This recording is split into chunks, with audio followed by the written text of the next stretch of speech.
Hi అండి, welcome to our channel Swapna's recipes. ఈరోజు ఒక మంచి టేస్టీ వెరైటీ మీకు టమాటా పచ్చడి డిఫరెంట్ వేరియేషన్ చూపిస్తాను. చాలా అంటే చాలా టేస్టీగా బాగుంటుంది. తప్పకుండా మీరు ఇలాగ ఒకసారి ట్రై చేయండి. ఇది మనకి అన్నంలోకి చాలా బాగుంటుంది. సేమ్ టైం మీరు బ్రేక్ఫాస్ట్లో ఇడ్లీ అయినా దోశ వడకి దేనికైనా కూడా కాంబినేషన్ చాలా బాగుంటుంది. సో ఇప్పుడు ఇది ప్రిపేర్ చేసుకోవడానికి నేను ఒక 6 టమాటాలు తీసుకున్నాను, 7-8 ఎండుమిర్చి, కొంచెం కరివేపాకు, ఇది తాలింపుకి కొద్దిగా చట్నీలో కూడా వేసుకుంటామండి. తర్వాత కాస్త చింతపండు, ఇవన్నీ రెడీగా పక్కన పెట్టుకున్న తర్వాత టమాటాలు శుభ్రంగా కడిగేసి మూతి దగ్గర ఉన్న తెల్లటి పదార్థాన్ని తీసేసి ఇలాగ పొడవు ముక్కలుగా కట్ చేసి రెడీగా ఉంచుకోవాలి.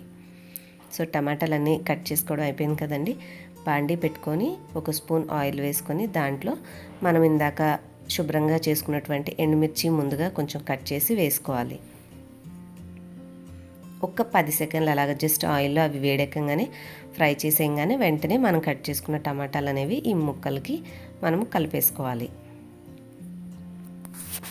మనం పచ్చిమిర్చితో చేసే పచ్చడి ఎలా ఉంటుందో ఈ విధంగా చేసే పచ్చడి చాలా డిఫరెంట్గా ఉంటుందండి. అది స్మెల్ అయినా డిఫరెంట్గా ఉంటుంది, రుచి కూడా చాలా వేరేగా ఉంటుంది. సో ఒకసారి మీరు తప్పకుండా ట్రై చేయండి.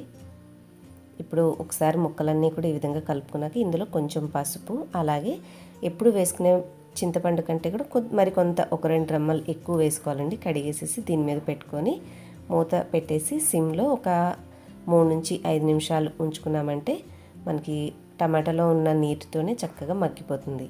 తర్వాత టమాటా ముక్కల్ని అలాగే ఎండుమిర్చిని ఈ విధంగా సెపరేట్ చేసుకుంటే మనం మిక్సీలో గ్రైండ్ చేసుకున్నప్పుడు మెత్తటి పేస్ట్లా కాకుండా మంచిగా వస్తుంది.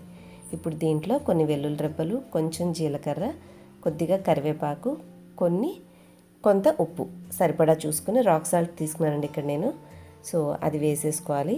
ఇప్పుడు సపరేట్ చేసుకున్న దీన్ని ముందుగా ఎండుమిర్చి మిశ్రమం అంతా కూడా గ్రైండ్ చేసుకోవాలి. ఎండుమిర్చి మనకి గ్రైండ్ అవ్వడానికి టైం ఎక్కువ పడుతుంది కాబట్టి ముందుగా దీన్ని గ్రైండ్ చేసుకుంటే మనకి టమాటాలు చివర్లో వేసుకొని రోట్లో దంచినట్టుగానే కచ్చపచ్చాగా జస్ట్ అలా తిప్పి ఇలా ఆఫ్ చేసేసుకున్నామంటే మనకి సేమ్ రోట్లో ఉన్న కన్సిస్టెన్సీ వస్తుందండి. ఒకసారి మొత్తం వేసామంటే మెత్తగా పేస్ట్ అయిపోతుంది. సో చూడడానికి అంత బాగోదు. సో నేను చివర్లో మనకు అది నలిగిన తర్వాత దాంట్లో టమాటాలు వేసేసి జస్ట్ ఒక 1/2 నిమిషం అలా గ్రైండ్ చేసామంటే పర్ఫెక్ట్గా కన్సిస్టెన్సీ వచ్చేస్తుంది. చివరిగా కొద్దిగా తాలింపు అనేది ఆవాలు, జీలకర్ర, మినపప్పు, శనగపప్పు ఇవన్నీ వేసేసుకొని ఆయిల్లో వేగిన తర్వాత దించే ముందు 2-3 వెల్లుల్లి రెబ్బలు దంచి వేసి కొద్దిగా ఒక ఎండుమిర్చి, కొద్దిగా కరివేపాకు వేసేసి కలుపుకోవచ్చు. చివరిలో కావాలంటే మనం ఇంగు కూడా వేసుకోవచ్చు అండి ఇందులో. దీన్ని మనం ఇందాక గ్రైండ్ చేసుకున్న పచ్చడికి కలిపేసేసుకుని ఉప్పు సరిపోయిందో లేదో సరి చూసుకుంటే పర్ఫెక్ట్గా చట్నీ అనేది రెడీ అయిపోతుంది. వేడివేడి అన్నంలో ఈ చట్నీ వేసుకొని కొద్దిగా నెయ్యి వేసుకుని తిన్నారంటే ఆహా అనాల్సిందే. ఎవరైనా తప్పకుండా ట్రై చేసి మీ ఫీడ్బ్యాక్ నాకు కామెంట్స్లో షేర్ చేయండి. ఇంకొక మంచి రెసిపీతో నెక్స్ట్ వీడియోలో కలుస్తాను. బాయ్. Thanks for watching.